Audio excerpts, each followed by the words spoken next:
Hi friends, welcome to my channel. எல்லாரும் எப்படி இருக்கீங்க? இன்னைக்கு இந்த வீடியோல என்ன பார்க்க போறோம்னா, எப்பயுமே நம்ம ஒரே மாதிரி வெள்ளை இட்லி வெள்ளை தோசை அப்படின்னு சாப்பிட்றதுக்கு பதில் இது போல நீங்க வீக்லி ஒன்ஸ் ஆர் ட்வைஸ் வந்து இது போல ராகி தோசை ராகி இட்லி சாப்பிட்டு பாருங்களே, உடம்பு ரொம்பவே ஹெல்த்தியா இருக்குங்க. நல்லா சாஃப்டான ராகி இட்லி ராகி தோசை எப்படி நம்ம வீட்லயே ப்ரிப்பேர் பண்ணலாம் அப்படிங்கிற வீடியோ தாங்க பார்க்க போறோம். வாங்க வீடியோக்குள்ள போலாம். வெல்கம் டு பிரீதா விட்டு சமையல். வாங்க வீடியோக்குள்ள போலாம். ஹெல்த்தியான ராகி இட்லி ராகி தோசை மாவு எப்படி அரைக்கிறது அப்படிங்கிறதாங்க பார்க்க போகிறோம்.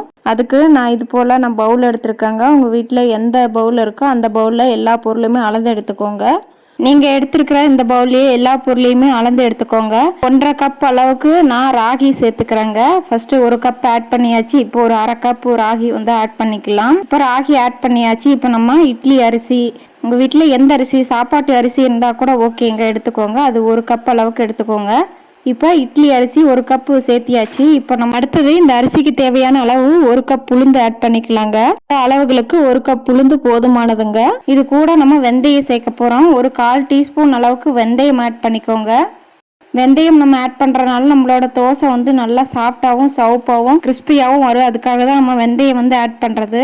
வெந்தயம் ஆட் பண்ணதுக்கப்புறம் அரிசியை நல்லா கலந்து விட்டுட்டு நம்ம தண்ணி ஊற்றி ஒரு 3 மணி நேரம் ஊற வச்சுக்கலாங்க. நம்ம எப்பயுமே வெள்ளை இட்லி அப்படின்னு சாப்பிட்றதுக்கு பதில் இது போல் நம்ம ஹெல்த்தியான ராகி இட்லி ஒரு டைம் நீங்கள் செஞ்சு சாப்பிட்டு பாருங்கள். உடம்புக்கு ரொம்ப நல்லதுங்க.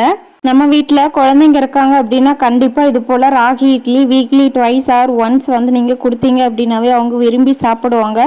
உடம்புக்கு ரொம்பவே ஹெல்த்தியாகவும் இருக்குங்க. கண்டிப்பாக ட்ரை பண்ணி பாருங்கள். அடுத்தது நம்ம ராகி அரிசியெல்லாம் நம்ம போட்டு நம்ம தண்ணி ஊற்றி வச்சுருக்கோம் இல்லையா, இதை வந்து நல்லா வாஷ் பண்ணிக்கலாம். ராகியில் வந்து அதிகமாக வந்து டஸ்ட் இருக்கும். ஸோ அதனால் வந்து ஒரு 4-5 டைம் வந்து நல்லா வாஷ் பண்ணி எடுத்துக்கோங்க. தண்ணி வந்து நல்லா தெளிவாகிற அளவுக்கு நல்லா வாஷ் பண்ணி எடுத்துக்கோங்க. பாருங்க எந்த அளவுக்கு டஸ்டா இருக்கு அப்படின்னு. இந்த அளவுக்கு நல்லா தண்ணி தெளிவா இருக்கிற அளவுக்கு நல்லா அலசி எடுத்துக்கோங்க. இதை வந்து ஒரு 3 மணி நேரத்துக்கு நல்லா ஊற வச்சாவே போதுங்க. நமக்கு சூப்பரா வந்து ஊறி வந்துடும். இதை வந்து நம்ம வீட்டில் இருக்க மிக்சியை வச்சே நம்ம அரைச்சி இட்லி தோசை அப்படின்னு வந்து செஞ்சு சாப்பிடலாங்க. கண்டிப்பா ட்ரை பண்ணி பாருங்க. ரொம்பவே சூப்பராகவும் இருக்கும். இட்லி தோசையெல்லாம் நீங்க சாப்பிடும்போது ரொம்பவே டேஸ்டா இருக்கும். இதுக்கு வந்து தக்காளி சட்னி, தேங்காய் சட்னி, புதினா சட்னி, கொத்தமல்லி சட்னி எல்லா வகையான சட்னிக்குமே இந்த இட்லி தோசை சூப்பரா இருக்குங்க. வச்சு சாப்பிட்டீங்க அப்படின்னா ரொம்பவே ஹெல்த்தியா இருக்குங்க. இப்போ இதை வந்து ஒரு மிக்சி ஜாருக்கு நம்ம சேர்த்துக்கலாங்க. அடுத்தது நம்ம ராகி அரிசி எல்லாம் ஆட் பண்ணதுக்கு அப்புறம் மிக்சி ஜார்ல நீங்க தண்ணி ஊத்தாம பல்ஸ் மூட்ல ஒரு 4-5 டைம் வந்து விடாம அரைச்சி எடுத்துக்கோங்க. தண்ணி ஊத்தாதீங்க. தண்ணி ஊத்துனீங்க அப்படின்னா தண்ணி மாதிரி ஆயிரும். ஸோ அதனால தண்ணி ஊத்தாதீங்க, நல்லா அரைப்படாது.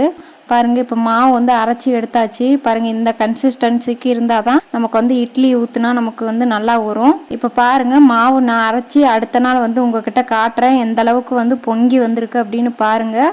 மாவு நல்லா நுரைச்சி வந்திருக்கு. நல்லா நுரைச்சி வந்தால் தான் நமக்கு வந்து இட்லி வந்து சாஃப்டான பந்து போல் இட்லி கிடைக்குங்க. அவ்வளோதாங்க, இந்த மாவு வந்து தயாராக இருக்குங்க. இப்போ இந்த மாவு வந்து நல்லா கலந்து விட்டு நம்ம இட்லி தட்டில் வந்து ஊற்றி வச்சுக்கலாங்க. மாவு வந்து தண்ணியாட்டம் இருந்துச்சுன்னா நமக்கு வந்து இட்லி வந்து நல்லா வராது. ஸோ அதனால் வந்து கெட்டியான கன்சிஸ்டன்சிக்கு வந்து நீங்கள் மாவு அரைச்சி எடுத்துக்கோங்க. இப்போ நம்ம ஊற்றி வச்சு அந்த மாவு வந்து இட்லி பாத்திரத்தில் நம்ம வச்சுக்கலாங்க. இப்போ பாருங்கள் லைவாகவே பாருங்கள் நான் இட்லி வந்து எந்த அளவுக்கு உப்பி வருது அப்படின்னு நான் உங்களுக்கு காட்டுறேங்க. வீடியோவை ஸ்கிப் பண்ணாமல் முழுமையாக பாருங்கள் ஃப்ரெண்ட்ஸ். அப்போ தான் உங்களுக்கு தெரியும் எந்த அளவுக்கு சாஃப்டாக வருது அப்படின்னு சொல்லிட்டு. இட்லி வந்துருச்சு. இதுக்கப்புறம் வந்து நம்ம தண்ணியை வந்து தெளிச்சுட்டு இந்த இட்லியை வந்து நம்ம ஒரு ஹாட் பாக்ஸுக்கு மாற்றி வச்சுக்கலாங்க. வீடியோவை ஸ்கிப் பண்ணாமல் முழுமையாக பாருங்கள் ஃப்ரெண்ட்ஸ். இப்போ இட்லி வந்து வேக வச்சு எடுத்தாச்சு. இதுக்கப்புறம் நான் வந்து இதே மாவில் வந்து தோசை ஊற்றி நான் காட்டுறேன் எப்படி இருக்குன்னு பாருங்கள். எப்படி தோசை வந்து எப்படி கிறிஸ்பியாக வருது அப்படின்னு. நான் சொன்ன இதே அளவுகளோட கண்டிப்பாக நீங்களும் வீட்டில் வந்து மாவு அரைச்சி பாருங்கள். உங்களுக்கும் சாஃப்டான பந்து போல் இட்லி உங்களுக்கும் கிடைக்குங்க. நான் இந்த ராகி இட்லிக்கு வந்து தேங்காய் சட்னி தாங்க அரைச்சிருக்கேன். அடுத்தது வந்து தோசை ஊற்றி காட்டுறேங்க. தோசை பாருங்கள் எந்த அளவுக்கு சாஃப்டாக வருது அப்படின்னு பாருங்கள். ஓகே ஃப்ரெண்ட்ஸ், நான் சொன்ன இது வரலும் எல்லா அளவுகளும் உங்களுக்கு புரிஞ்சிருக்கும் அப்படின்னு நினைக்கிறேன். இந்த வீடியோ உங்களுக்கு யூஸ்ஃபுல்லாக இருந்துச்சு மறக்காமல் லைக் பண்ணிடுங்க. நம்ம சேனல் நீங்கள் இப்போ தான் புதுசாக பார்க்குறீங்க அப்படின்னா சப்ஸ்கிரைப் பண்ணிடுங்க. நம்ம இன்னொரு சூப்பரான வீடியோவில் பார்க்கலாம். பாய் ஃப்ரெண்ட்ஸ், தேங்க்ஸ் ஃபார் வாட்சிங்.